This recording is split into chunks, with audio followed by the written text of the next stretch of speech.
and chill my mind. I don't have my readers today, so. So if the music goes up really loud, they'll know it's because you don't have your readers, right? Yeah, because your brain's sitting up close to the speaker. Hey, he said he had some more chrome he could give you, I'll put on the wall. Oh, really? Yay! We like to decorate. We as in me. That's me too. We like to decorate. We as in me. We as in me. Good morning. We're down today. We got Jennifer and Brian are on their way to Tavares. They're playing at Buster Tubbs, I think. So he's out there today. Roger's in the hospital, so we'll keep him in prayer. Trying to think. Ron and Diane are out playing today. They have commitments this week and I think next week. So they're gone this week and next. Trying to think of who else we're missing. Bobby is working. Bobby's working. Ed came in last night, but he didn't get until late, I think. So Bobby's at the hospital. David is back in Kentucky. We just kind of scattered around today. So, but we're going to have a service anyway, as we usually do. Let's keep Roger in prayer. I know Darwin's got some stuff going this week too. Let's keep him in prayer. Let's keep Julie in prayer because she's going to have to deal with Darwin after. Trying to get a nurse. Trying to get a nurse, but she was in the middle of a card game. Yeah, she got playing poker. Julie, if it gets too bad, just come on down and sit by the pool and relax. Push him over. Yeah. Any other prayer requests? Just continue to pray for a little baby that's in the hospital. Doing good? He's doing good, Doing good? but Is he still in? He's still in? He's still in there. He's still not eating like from a bottle. They are trying to teach him by giving him a binky to suck on as they push the food through the feeding tube, that he gets full by sucking. But he had a little setback in that he was throwing everything up. So they took him back away from mom and daddy. They couldn't hold him. And they tried him on other milks, but then they eventually put him back on the breast milk that she's pumping. But they had to cut it down. He was just overfull. Okay. So, but they lost an ounce or so. So he didn't really have anything to lose. So. But as of right now, he's doing Is okay. it? Okay. He's just a little old man. Last night, when Dave was on, and Tanya on the way to the hospital, they got right behind a motorcycle accident with a 71-year-old gentleman that's passed away, we understand. So we'll keep him and his family in prayer as well, because that's always tough. Anything else? Leesburg is going on this week, so there'll be a lot of folks traveling today. So we know that that's always prone. What? I can't get the announcements to come up. You need your readers. Yeah. Yeah, I'm ready to. This line, I can't. Yeah, there you do go. a line. $100 store. Did you?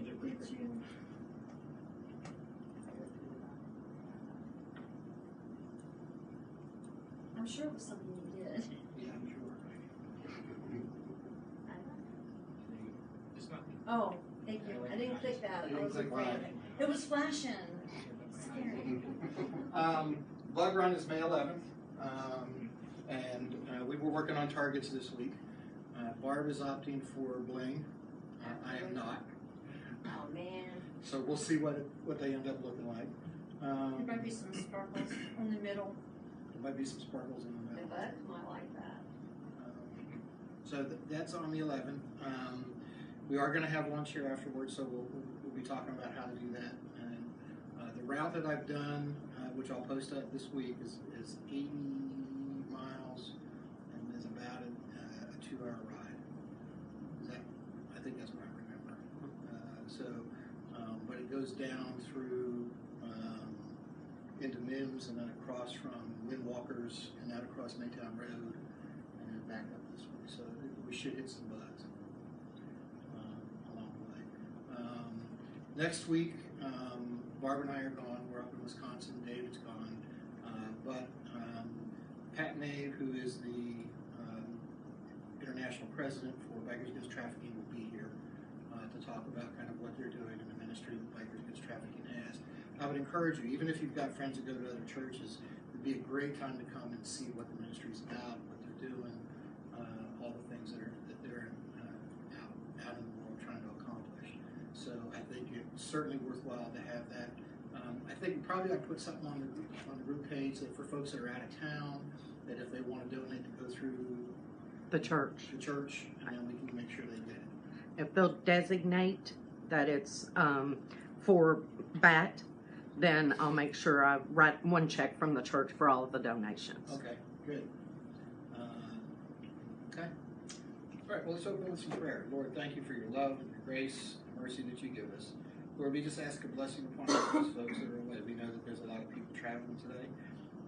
We know that Roger has some medical needs. Keep him in your arms and watch over Darwin throughout this week as he gets ready.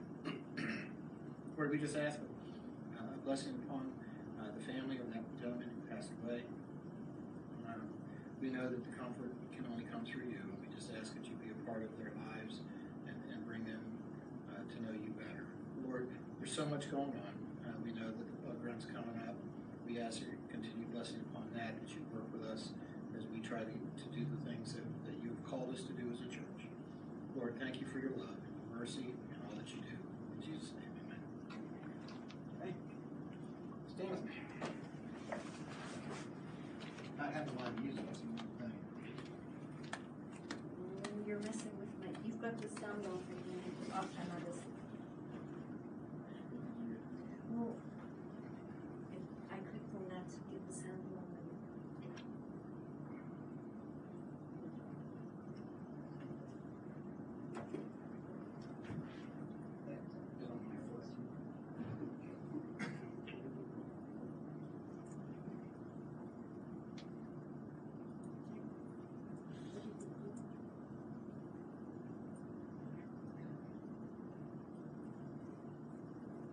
I hurried up and clicked on the sound because I saw that there was a text there.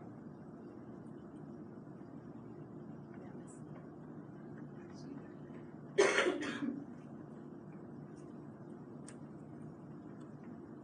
Saying somebody. Oh no, you don't hear me sing. Oh my gosh. I'll I tell you, might run Priscilla. him off and I'd have to walk home. Oh no.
What a great song. I forgot, Randy and Kyle, they're doing okay? Yeah. Haven't heard from them either. Okay. I know she was sick there at one point, but I'm hoping that's not going on. Okay. Not that I know of. Okay. This morning we are in Luke 24 and then also Matthew 5:8. And you've heard this story before. It's the road to Emmaus. We did, last week we had the Easter sunrise service and then we had Easter. That was last week, right? And it seems like it was a lot longer ago. Maybe because we all went home and slept for 8 days. I slept after the 8.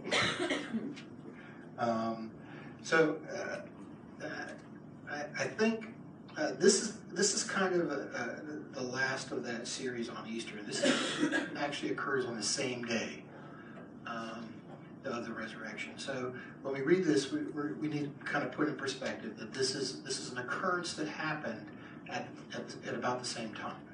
Okay, so we're going to start in Luke 24, verse 13, and we'll start there. That very day, two of them were going to a village named Emmaus, about 7 miles from Jerusalem. And they were talking with each other about all those things that had happened. While they were talking and discussing together, Jesus himself drew near and went with them. But their eyes were kept from recognizing him. And he said to them, "What is this conversation that you are holding with each other as you walk?" And they stood still, looking sad. Then one of them, named Cleopas, answered him, "Are you the only visitor to Jerusalem who does not know the things that have happened there in these days?" And he said to them, "What things?" And they said to him, "Concerning Jesus of Nazareth, a man who was a prophet, mighty in deed and word before God and all the people, and how our chief priests and rulers delivered him up to be condemned to death and crucified him. But we had hoped that he was the one to redeem Israel. Yes, and besides all of this, it is now the third day since these things have happened. Moreover, some women of our company amazed us. They were at the tomb early in the morning, and when they did not find his body, they came back saying that they had even seen a vision of angels who said that he was alive. Some of those who were with us went to the tomb and found it just as the woman had said, but him they did not see. And he said to them, O foolish ones, and slow of heart to believe all that the prophets have spoken. Was it not necessary that the Christ should suffer these things and enter into his glory? And beginning with Moses and all the prophets, he interpreted to them in all the scriptures the things concerning himself. So they drew near to the village to which they were going, and he acted as if they were going further. But they urged him strongly, saying, Stay with us, for it is toward evening, and the day is now forspent. So he went in to stay with them, and when he was at the table with them, he took the bread and blessed it, and broke it and gave it to them. And their eyes were opened, and they recognized him, and he vanished from their sight. And then in Matthew 5:8, which is Christ speaking at the Beatitudes, Blessed are the pure in heart, for they shall see God. Let's bow for a word of prayer.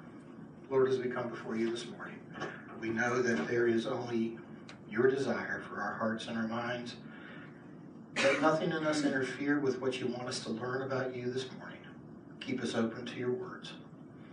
In Jesus' name, amen. According to the scriptures, Christ was seen 14 times after the resurrection. If you've ever read the book, Evidence That Demands a Verdict, or you've read the book Without a Doubt, part of what those books talk about is the amount of eyewitnesses that saw Christ after the resurrection can't be disputed from a legal standpoint or from an understanding of mechanical thinking. They also say that when this happened, at one point he actually became seen by 500 people at one time. And so there's a lot of biblical evidence as well as historical evidence that Christ did in fact raise from the dead. You can talk a lot about the different ideas, and some people will say, well, you can't use the Bible to prove itself. But the Bible in and of itself has a historical basis you can't ignore. And so in this particular passage, this is one of those times that Jesus was seen in those 14 times. Let me go through some with you. Mary Magdalene saw him on the very first day of the resurrection. Then the women came, and as they were returning from the tomb, saw him. Then Peter, later in that same day, saw him again. And then the disciples going to Emmaus in the evening saw him that second time. That's the one that we're talking about this morning. Then in Luke, it talks about the apostles, except Thomas, seeing him. And in Galilee, he was seen by 7 at the lake of Tiberias. He was also seen in Galilee on a mountain to the apostles and 500 believers. That was in 1 Corinthians 15:6. All Jerusalem and Bethany again to James was seen, and at Olivet and Ascension in Acts. Then it goes past that, because even though Christ ascended to heaven at that point, he was seen again after that. Paul near Damascus saw him, according to Paul's account of how he became an apostle, and that occurred in Acts.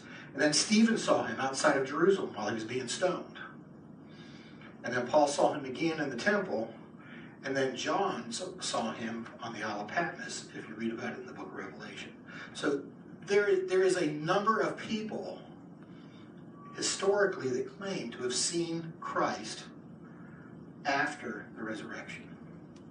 That's an important piece, because one of the biggest basis of our faith is that Christ died and returned.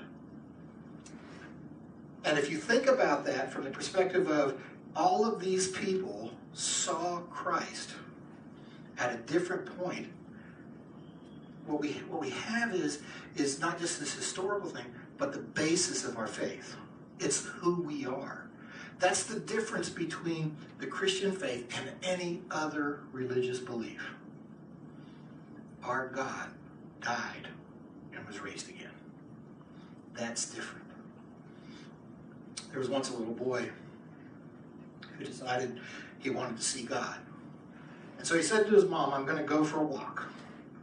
And he took his backpack and he filled it with some cupcakes and some root beer, because he knew it was going to be a long journey, and he took off. And as he's walking along, he suddenly gets a little thirsty and a little hungry. So he sits down on a park bench. And as he's sitting there on the park bench with his backpack of cupcakes and root beer, an older woman comes and sits next to him. And he sits and talks to her and has a conversation with her. And finally, he realizes she's probably hungry and thirsty, so he gives her a couple of cupcakes and a root beer. And they sat there for hours, not really doing a whole lot except sitting with each other. And when evening came, the boy said, "Well, I'm going to go home." So he grabbed his backpack and he left and he headed home. And he walks in the door and he's got a smile on his face. His mom says, "Where have you been?" He said, "I went to find God, and I didn't realize she was so old." And the old woman left and went home, and she was living with her son, and she walks in and she's got this smile on her face. And he says, "Where have you been?" She said, "I had lunch with God. I didn't realize he was so young." Sometimes we have to see God in more than the miracles. It's not always about the miracles. It's not always about the big things. You know, we can only see God when we look for him every day. Every day. The passages show us that we can see God, but in order to do that, we have to look for him. Those two people on the road to Emmaus, they couldn't see him because they weren't looking for him.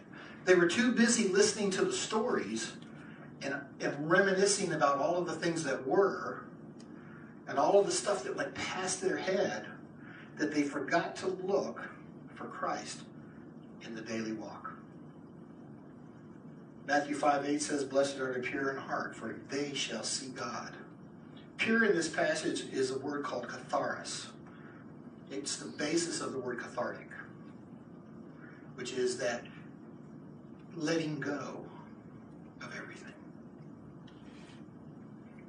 It actually means clean, purified by fire. And the second part of that verse is I can't say it very well. Optanamahi, which is eyes wide open.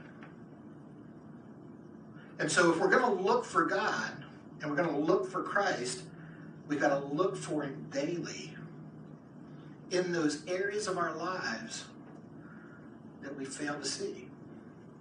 How many times do we get focused on the miracles and all the important things? We look for all of these big events that are occurring in life, and we say, that's God.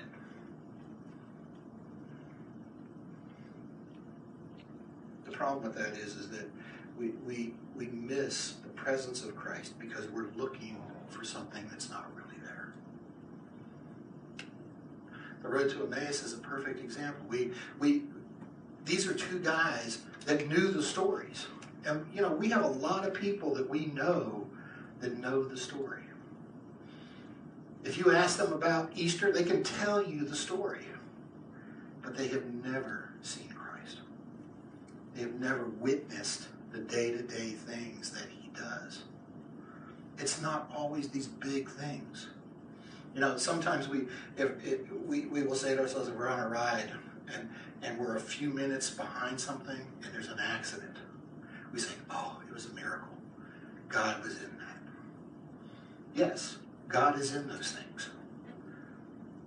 But he is also in the day-to-day things of our lives. We have to look beyond the miracles and look at the mundane. 350 years ago, some pilgrims came to this country and they developed a citizenship in a society. In the first year, they built a community. In the second year, they built a government and they elected officials. In the third year, the government decided they wanted to build a road that was 5 miles past into the wilderness. And on the fourth year, the citizens of that community tried to impeach the people they had elected because they lost the vision of what is beyond where we're at today. 5 miles. They were willing to say, we travel thousands of miles across an ocean, but we're not going to go another 5 miles into the wilderness because there's no reason to do that. Isn't that absurd? That's one of the most absurd things I've ever heard. We see people in our lives daily that they get into a full understanding of Easter and Christ and resurrection, but they can't get past that one event and go the extra 5 miles to figure out where they need to be.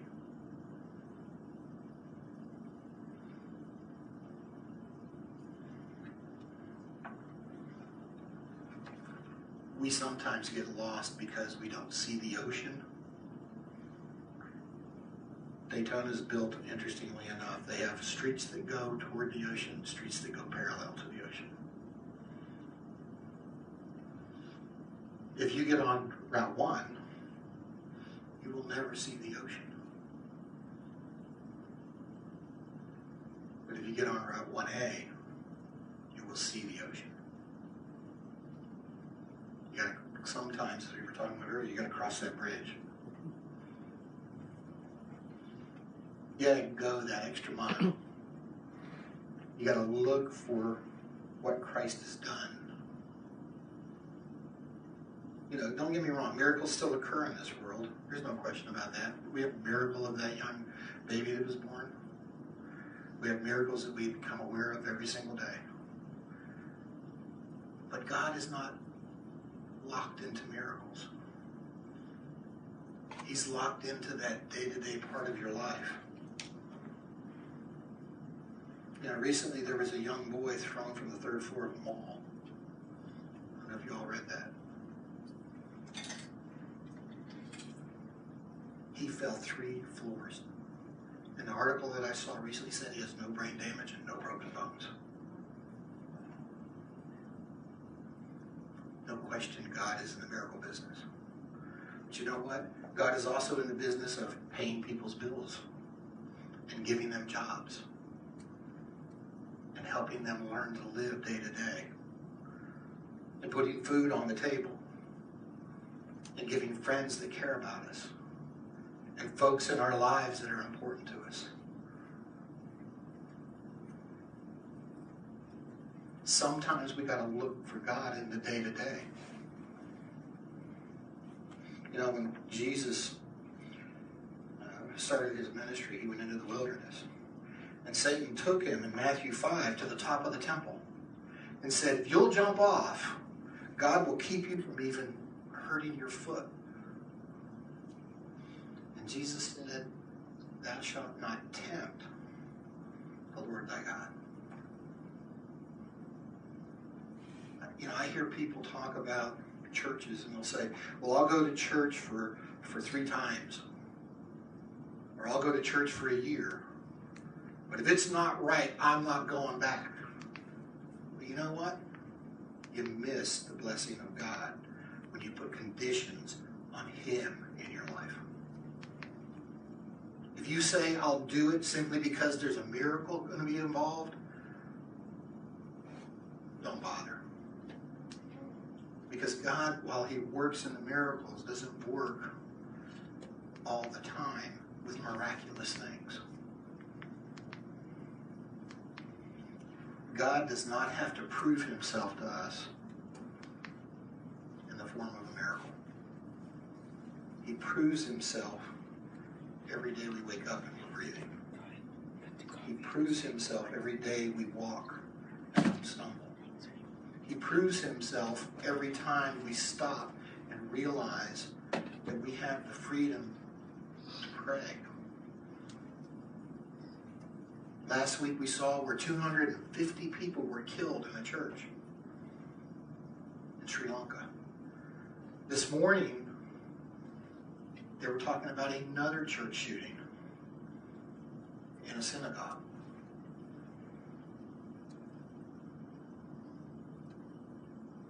And they talk about the miracle of what happened in those events, that people lived and survived. But you know what?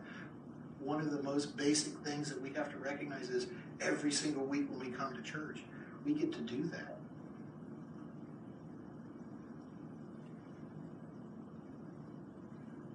We may not say it's a miracle, but in reality, that is God in our lives.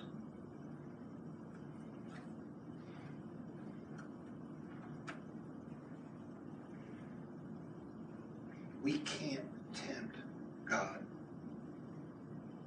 Every mouthful of food we take, every friend we have, every opportunity we get to discuss Him. Those are the miracles of life.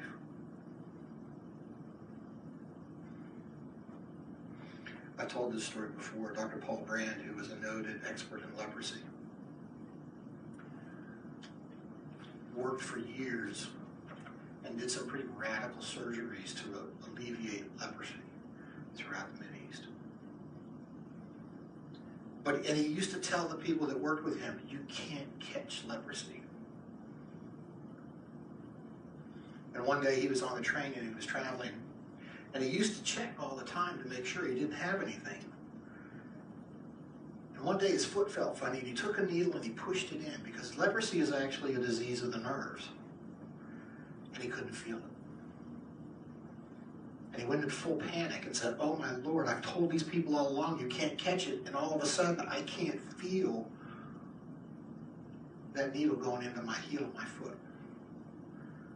And he laid awake all night in his bed, thinking, how am I going to explain to all these people that I've told them they can't get leprosy that I now have it? And he got up the next morning, and he grabbed that needle and shoved it into this heel, and he screamed. He had simply been sitting on a nerve too long. And he said to himself, thank God for pain. Because pain has its purpose. When you feel nothing is when you decay.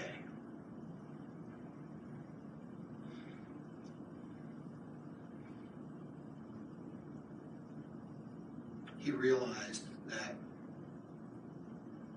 God has His workings in our lives every day, regardless of whether or not we see it. And lastly, we need to see Christ in others. You know, we are really good at judging other people. We can point out when we look at somebody and say they're not godly. We can look at somebody and say, see that? I'm not like that.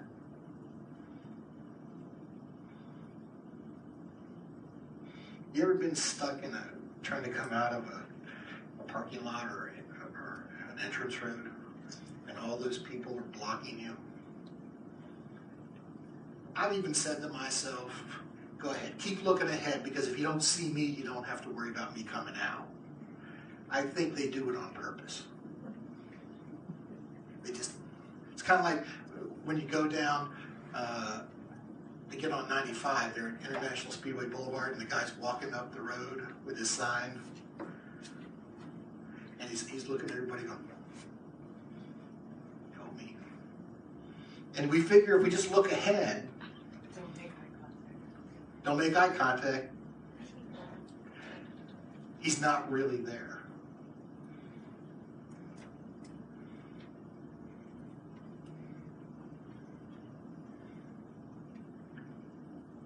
Every single day we encounter people that we can point out are not godly. But we encounter people every day that we can look at and say they are godly. And we need to recognize those people in our lives that bring us the picture of Christ. If we want to see Christ, we got to see Him in other people.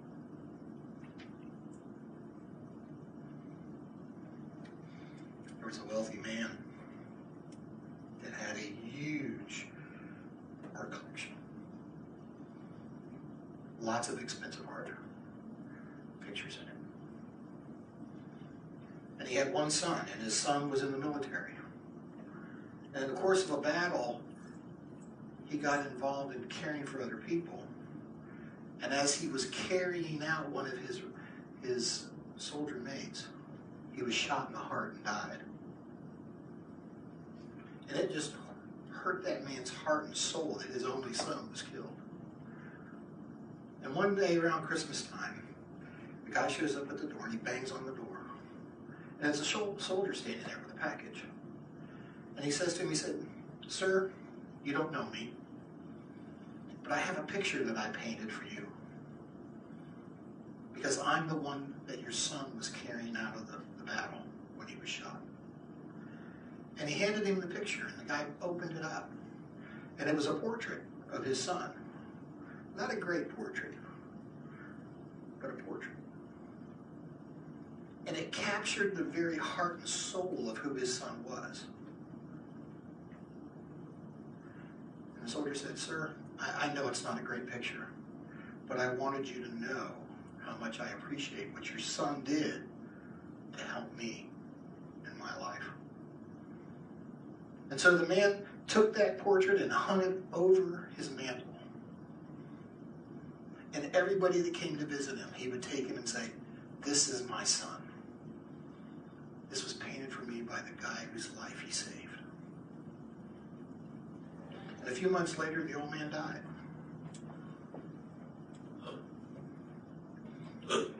And all of that, since he had no one else to give it to, everything went up for auction. And so they had this huge auction house come in. And at the auction, the guy said, "I'm going to present this first picture." And he brought out the picture of the man's son and said, "We're going to auction this one first. Do I hear $200? No one said a word.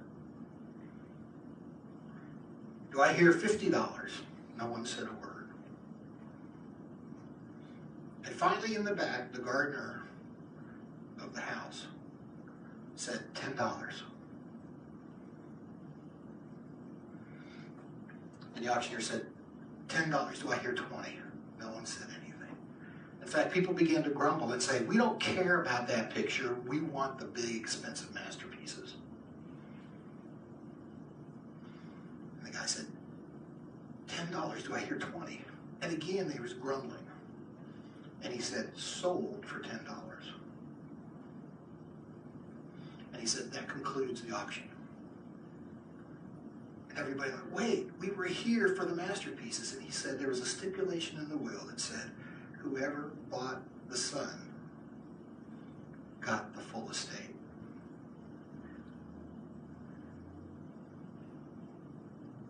And so the gardener gained the full estate with millions of dollars worth of pictures because he bought the son for $10.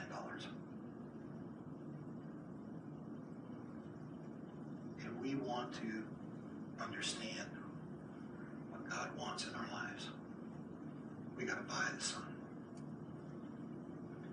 My wife, you put that next one up? My wife is a painter. These are some of the ones that she did. And she asked me, did I put up the good ones? And I said, I put up the ones I liked. I like all of them. When she paints, she will sit and paint for hours. And usually she'll say, do you see this? And I'll say, it looks done. And she'll go, oh no. No. There's a lot more to do. And she'll show it to me again. And I'll say, wow, it looks great, it's done. No. There's more to do. And she will sit and look and gaze for hours at what she's painting and meticulously take what she sees and put it on canvas.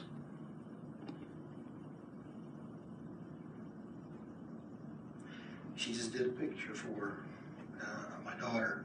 She's taking it home today of her 2 cats and dog. And right up until midnight last night, she was fixing what she thought was wrong with it.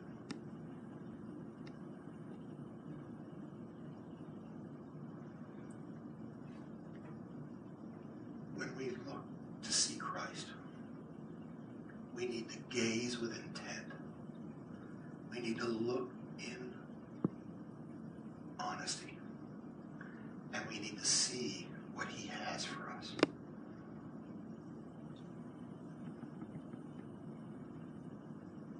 When she paints, you don't interrupt her. You don't talk to her. You stay away.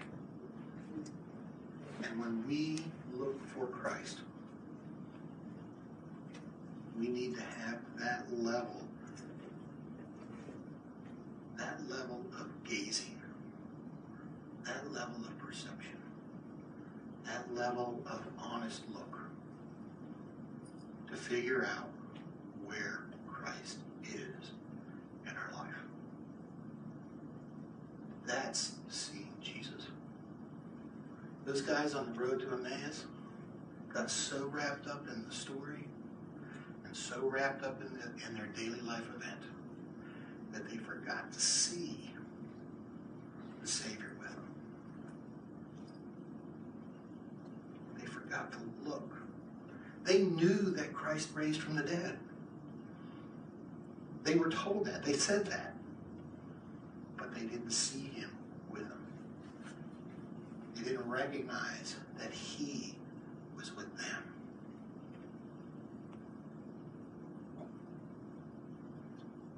We've talked a lot of times about what's important in life. And what's important is this. We have a Savior that was crucified, that was raised from the dead, and is alive. And we need to look for the aliveness of Him in our lives. Because without that, there is no purpose.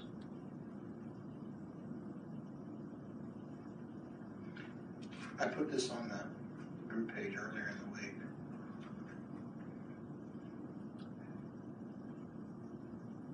had Norm Judson. Was a young man who was the valedictorian of his school, a hardened atheist.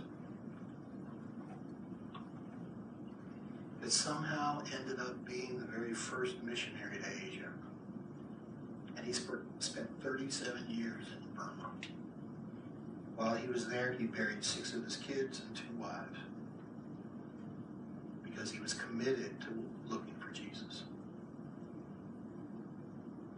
One day his wife told him that newspapers likened him to some of the apostles and told him he was as good as Paul.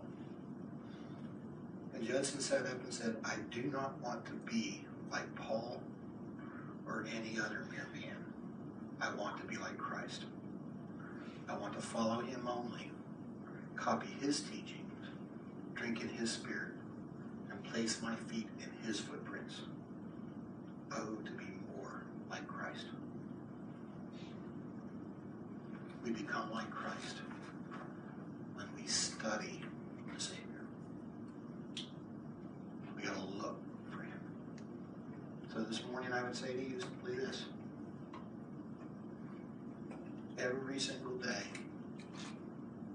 do you see Jesus? Do you see Jesus? Because I can promise you that every single day when you look for him, he will be there. You gotta look in the right spot. My wife is a great painter. But 9 times out of 10 in the day, she will say to me, call my phone.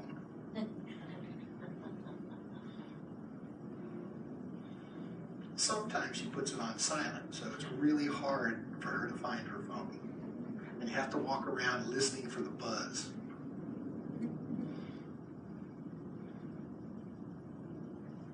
She has incredible vision as she looks for who Christ is. And she misses sometimes the day-to-days in life. And you know what? That's okay.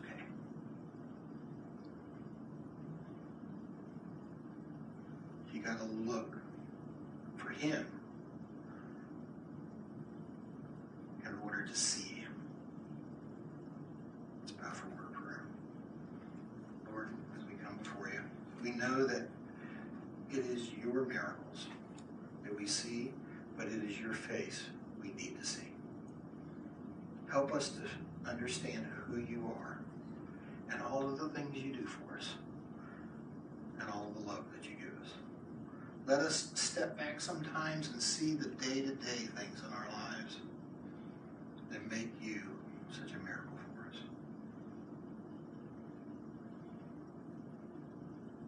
In Jesus' name, amen. Stand with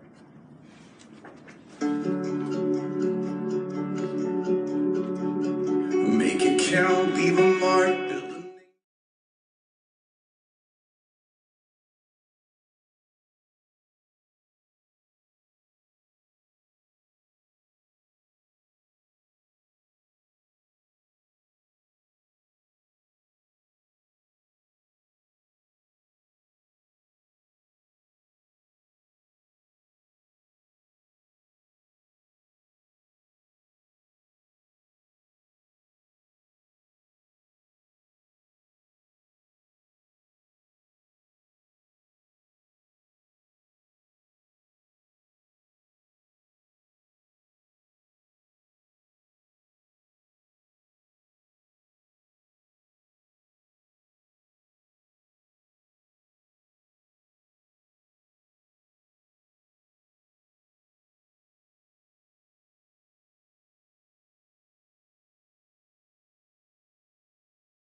Circle up. I was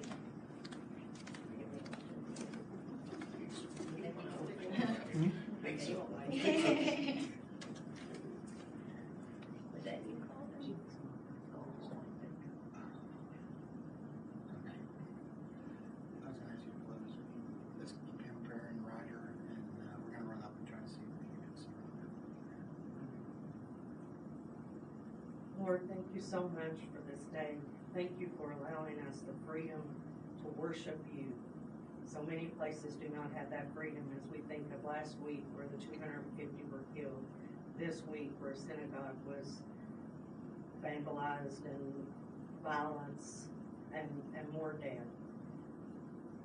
Lord, I just want you to help us to remember that we have that freedom and we're blessed. I ask that you remember Roger, who's sick and in the hospital, and just reach down and heal his body and give the surgeons and the nurses the wisdom they need to help him. And then, Father, I want to pray for Jimmy and his family as they lost their mother today. That's difficult. And I just ask that you be with all of them and give them comfort and peace. In Jesus' name I pray. Amen.